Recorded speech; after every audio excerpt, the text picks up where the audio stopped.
राधे राधे मेरे प्यारे भाइयों बहनों माताओं व बंधुओं, संस्कार की बातें यूट्यूब चैनल में आपका बहुत बहुत स्वागत है।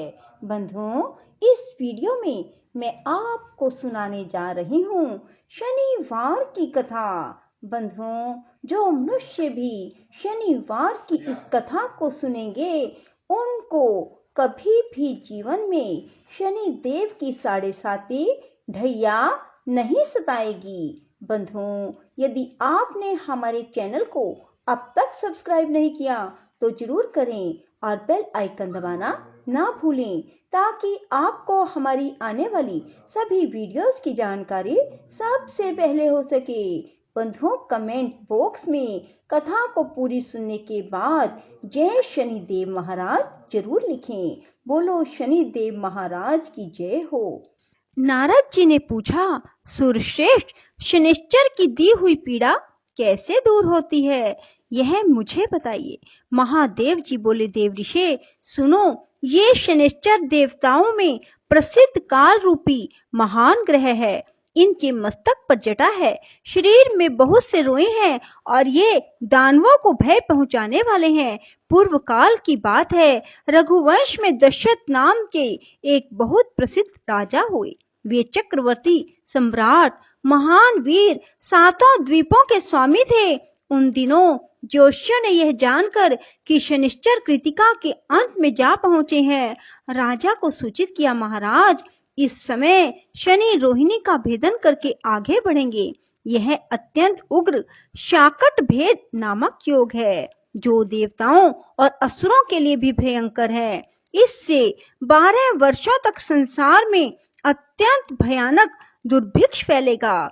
यह सुनकर राजा ने मंत्रियों के साथ विचार किया और वशिष्ठ जी आदि ब्राह्मणों से पूछा, द्विजवरों बताइए, इस संकट को रोकने का यहाँ कौन सा उपाय है। वशिष्ठ जी बोले, राजन, यह रोहिणी प्रजापति ब्रह्मा जी का नक्षत्र है।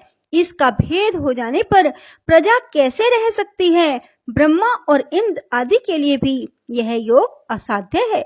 महादेव जी कहते हैं, नारद, इस बात पर विचार करके राजा दशरथ ने मन में महान साहस का संग्रह किया और दिव्य अस्त्रों सहित दिव्य धनुष लेकर रथ पर आरूढ़ हो बड़े वेग से वे नक्षत्र मंडल में गए। रोहिणी पृष्ठ सूर्य से 1.25 लाख योजन ऊपर है। वहां पहुंचकर राजा ने धनुष को कान तक खींचा और उस पर संहार अस्त्र का संधान किया। वह अस्त्र देवता और असुरों के लिए भयंकर था। उसे देखकर शनि कुछ भयभीत हो हंसते हुए बोले, राजेंद्र, तुम्हारा महान पुरुषार्थ शत्रु को भय पहुंचाने वाला है। मेरी दृष्टि में आकर देवता, असुर, मनुष्य, सिद्ध, विद्याधर और नाग सब भस्म हो जाते हैं, किंतु तुम बच गए। अतः महाराज, तुम्हारे तेज और पौरुष से मैं संतुष्ट हूँ। वर मांगो, तुम अपने मन से जो कुछ चाहोगे उसे अवश्य दूंगा। दशरथ ने कहा, शनिदेव, जब तक नदियां और समुद्र हैं, जब तक सूर्य और चंद्रमा सहित पृथ्वी कायम है, तब तक आप रोहिणी का भेदन करके आगे ना बढ़ें। साथ ही कभी 12 वर्षों का दुर्भिक्ष ना करें। शनि बोले, एवं अस्तु। महादेव जी कहते हैं, ये दोनों वर पाकर राजा बड़े प्रसन्न हुए। उनके शरीर में रोमांच हो आया। वे रथ के ऊपर धनुष डाल हाथ जोड़ शनिदेव को इस प्रकार स्तुति करने लगे। दशरथ बोले, जिनके शरीर का वर्ण कृष्ण, नील तथा भगवान शंकर के समान है, उन शनिदेव को नमस्कार है।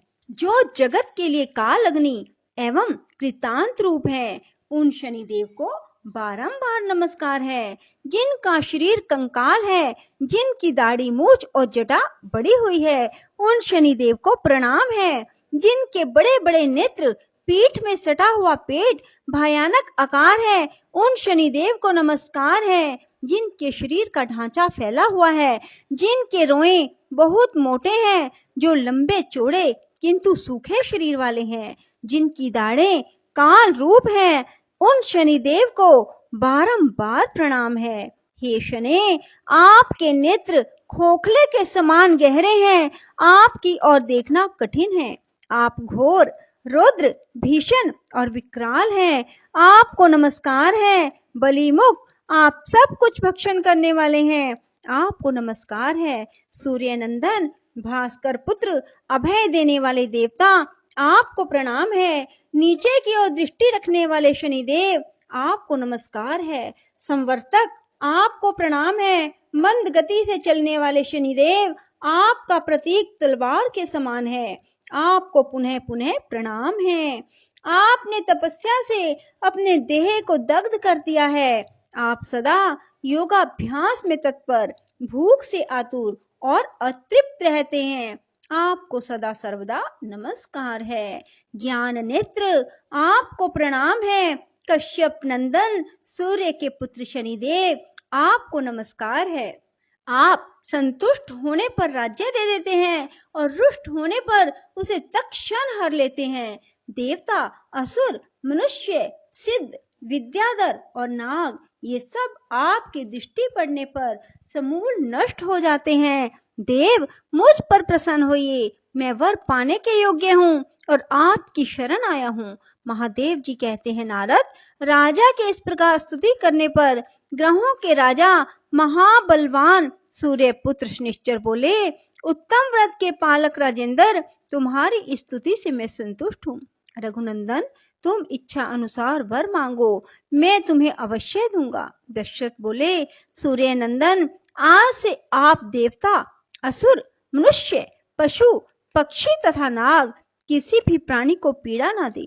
शनि ने कहा, राजन, देवता, असुर, मनुष्य, सिद्ध, विद्याधर और राक्षस, इनमें से किसी के भी मृत्यु स्थान, जन्म स्थान, चतुर्स्थान में मैं रहूं तो उसे मृत्यु का कष्ट दे सकता हूँ, किंतु जो श्रद्धा से युक्त, पवित्र और एकाग्रचित हो, मेरी लोहमयी सुंदर प्रतिमा का शमी पत्रों से पूजन करेंगे, तिल मिश्रित उड़द भात, लोहा, काली गाय या काला वृक्ष ब्राह्मण को दान करेंगे, विशेषतः मेरे दिन को इस स्तोत्र से मेरी पूजा करेंगे, पूजन के बाद हाथ जोड़कर मेरे स्तोत्र का जप करेंगे, उसे मैं कभी भी पीड़ा नहीं दूंगा। गोचर में, जन्म लगन में, दशाओं तथा अंतर दशाओं में ग्रह पीड़ा का निवारण करके मैं सदा उनकी रक्षा करूंगा। इसी विधान से सारा संसार पीड़ा से मुक्त हो सकता है। रघुनंदन, इस प्रकार मैंने युक्ति से तुम्हें वरदान दिया है। महादेव जी कहते हैं, नारद, ये तीनों वरदान पाकर उस समय राजा दशरथ ने अपने आप को कृतार्थ माना। वे शनिदेव को नमस्कार करके उनकी आज्ञा ले रथ पर सवार हो बड़े वेग से अपने स्थान को चले गए। उन्होंने कल्याण प्राप्त कर लिया था। जो शनिवार को सवेरे उठकर इस स्तोत्र का पाठ करता है, पाठ होते समय श्रद्धा पूर्वक इसे सुनता है, वह मनुष्य पाप से मुक्त हो स्वर्ग लोक में प्रतिष्ठित होता है। बोलो शनिदेव महाराज की जय।